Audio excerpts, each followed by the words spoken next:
नमस्कार दोस्तों, आप सबका स्वागत है। और भाजपा के पूर्व सांसद बृजभूषण शरण सिंह का नाम याद होगा, अच्छे से जानते होंगे। बहुत चर्चा का विषय था 2024 के चुनाव के पहले। पहलवानों ने उनके खिलाफ, कुछ पहलवानों ने, जो कि बाद में कांग्रेस ने ज्वाइन कर लिया, और कांग्रेस के द्वारा ही वो एक तरह से फंडिंग वंडिंग किया गया था उन सब चीज़ों के लिए। आज वो विधायक भी हैं, प्लस वहाँ के हरियाणा सरकार से उनको जो चाहिए था वो भी, वो फंड वंड दो तरह के वो वहाँ पे ले चुके हैं। तो उस समय इनके खिलाफ वो भी किया गया था, और उस समय कांग्रेस और तमाम विपक्षी दल जो हैं, समाजवादी पार्टी भी उस समय इनका खिलाफत कर रही थी।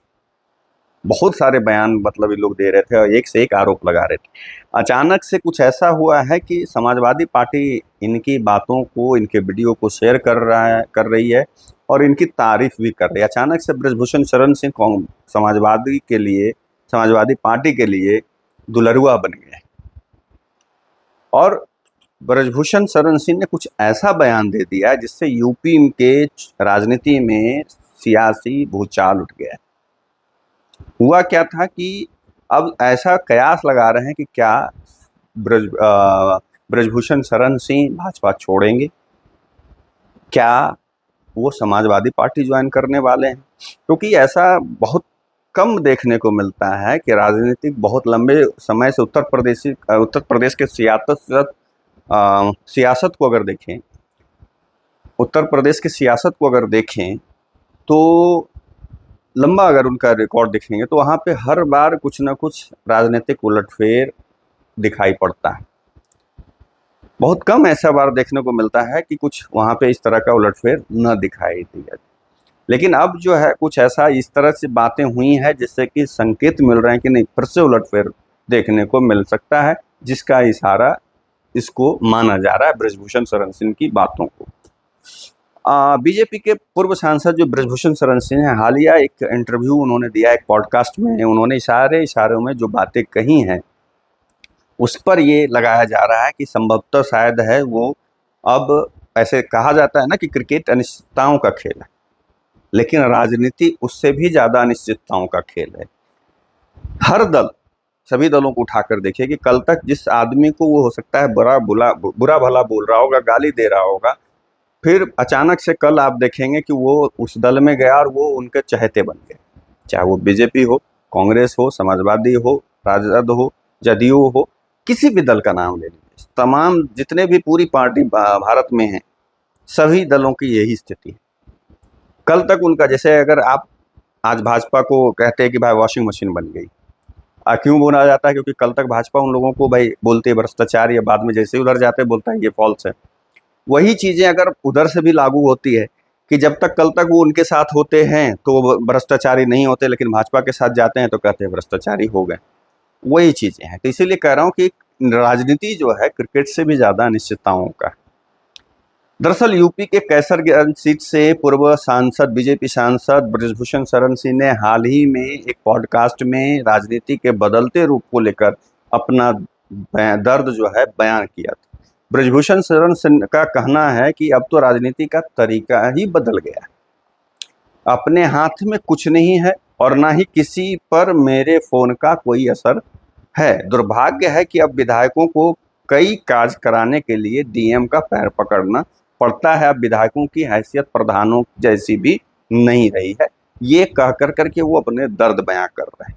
अब इसके पीछे बहुत सारी बातें छुपी हुई हो सकता है इन्होंने कोई काम कहा होगा और कोई डीएम ने सुना नहीं होगा, पूर्व सांसद भी हैं। तो ये कमोबेश हर स्टेट में अब देखने को मिलता है कि अधिकारी अब यहाँ पे जो है पूरी तरीके से पूरे इंडिया में अफसरशाही चरम पे है, अफसरशाही हावी हो चुका है। उसकी एक वानगी ये भी है कि बृजभूषण शरण सिंह जो दर्द बयां कर रहे हैं उसको भी। अब इसी दौरान क्या है कि उन्होंने एक किस्से का जिक्र करते हैं वो पॉडकास्ट में, कि मुलायम सिंह यादव का। मुलायम सिंह यादव के कार्यकाल का जिक्र करते हुए वो कहते हैं कि कुछ लोगों को बुरा लगेगा, लेकिन मैं विपक्ष का सांसद था। वो इस बात को जिक्र कर रहे हैं कि हो सकता है कुछ लोगों का मेरे बातों से बुरा लग जाए कि मैं मुलायम सिंह के बारे में ऐसा बोल रहा हूँ, लेकिन वो कहते हैं कि मैं विपक्ष का सांसद था और मुलायम सिंह यादव मुख्यमंत्री थे। मैं मिलने के लिए गया, वो लिफ्ट में बैठ चुके थे, जैसे ही उन्होंने देखा तो लिफ्ट को रोककर बाहर आ गए। पूर्व सांसद ने आगे कहानी बयां करते हुए कहा कि उन्होंने हमसे पूछा कि चिट्ठी लाए हो, तो हमने उनको 2 चिट्ठियां पकड़ा दी। एक काम थोड़ा टिपिकल था, दूसरा होने वाला था। शाम को 4 बजे मैं चिट्ठी देकर आया और 4:30 बजे डीएम का फोन आ गया कि आपका काम हो गया है। बृजभूषण शरण सिंह के इस बयान के बाद सियासी गलियारों की हलचल तेज हो गई कि आखिरकार भाई जो कल तक अखिलेश प्रसाद सिंह पता नहीं क्या क्या किन किन बातों से इनको नवाज रहे थे, और ये मुलायम सिंह यादव की तारीफ कर रहे हैं और उनके कार्यकाल को याद कर रहे हैं, जबकि कल तक ये भी उनको निशाना बनाते थे। सपा के जो लोग हैं इस बात को, इस वीडियो को बहुत तेजी से शेयर कर रहे हैं और इसके साथ ही यह भी कह रहे हैं कि यूपी के क्षत्रिय समाज कल भी हमारा बड़ा भाई था और आज भी हमारा बड़ा भाई है, जिसे लेकर कहा जा रहा है कि सपा का रामजी लाल सुमन के राणा सांगा रिमार्क से हुए नुकसान की भरपाई कर रही है, इस तरह से इनको सपोर्ट कर करके। लेकिन जनता इतनी मूर्ख नहीं है भाई, मेरे कल तक इनको भी तुम लोगों ने बहुत कुछ कहा था। दूसरी तरफ एक चर्चा यह भी है कि बृजभूषण शरण सिंह ने यूं ही नेताजी के शान में कसीदे नहीं पढ़े हैं। वह बीजेपी के द्वारा किनारे किए जाने के बाद बृजभूषण शरण सिंह सपा में संभावनाएं तलाश रहे हैं, और ऐसे भी वहां पे अभी जो लोकसभा के चुनाव के परिणाम आए उसके बाद से बहुत सारे भाजपा के लोग या दूसरे दलों के लोग उधर सपा की ओर उम्मीद भरी नजरों से देख रहे हैं कि अगर इधर टिकट नहीं मिलेगा तो उधर जाएंगे, उधर से हम जीत करके विधानसभा पहुंचेंगे। अब हो सकता है कि जल्द ही वह बीजेपी का दामन छोड़कर समाजवादी की पार्टी की साइकिल पर सवार हो जाए।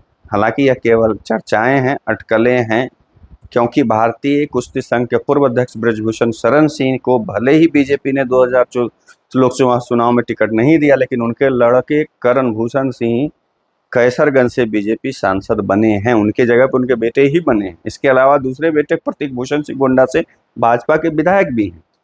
लेकिन एक सच यह भी है कि राजनीति में कुछ भी संभव है भाई। परिवार के 5 लोग होते हैं, पांचों के अलग अलग विचार होते हैं, राजनीतिक मतलब जो आइडियोलॉजी है वो अलग अलग होते हैं।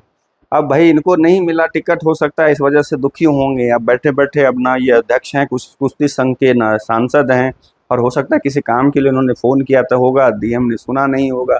बेटा भी सांसद है, बेटा विधायक भी है, हो सकता है उन लोगों ने कुछ कहा होगा, नहीं काम हो पाया होगा, इसके वजह से ये नाराजगी जाहिर कर रहे हैं। और ये बिहार में भी स्थिति है, चाहे वो सत्ता दल जो भी हैं जितने भी बिहार में, इन लोगों की भी स्थिति यही है कि यहाँ के विधायक मंत्री तक कुछ कहते रह जाते हैं, अफसर नहीं सुनते। तो ये अफसर शाही जो है पूरे देश में चरम पर। अब देखने वाली बात है कि क्या ये अफसर शाही पर जो लगाम लगानी चाहिए, क्या लगाम लगेगी? क्या बृजभूषण सिंह सही में उधर चले जाएंगे समाजवादी पार्टी की तरफ, या भाजपा में बने रहेंगे? ये तो आने वाला समय बताएगा। लेकिन 2027 का विधानसभा चुनाव जो वहाँ का है यूपी का, वो भी दिलचस्प होगा, और 2025 का चुनाव बिहार का भी दिलचस्प होने वाला है। सिर्फ देखते रहिए, आनंद लेते रहिए और अपने रिश्ते खराब मत करिए। चलिए आप लोगों से विदा लेता हूँ, दूसरे वीडियो मिलूंगा, तब तक के लिए नमस्कार।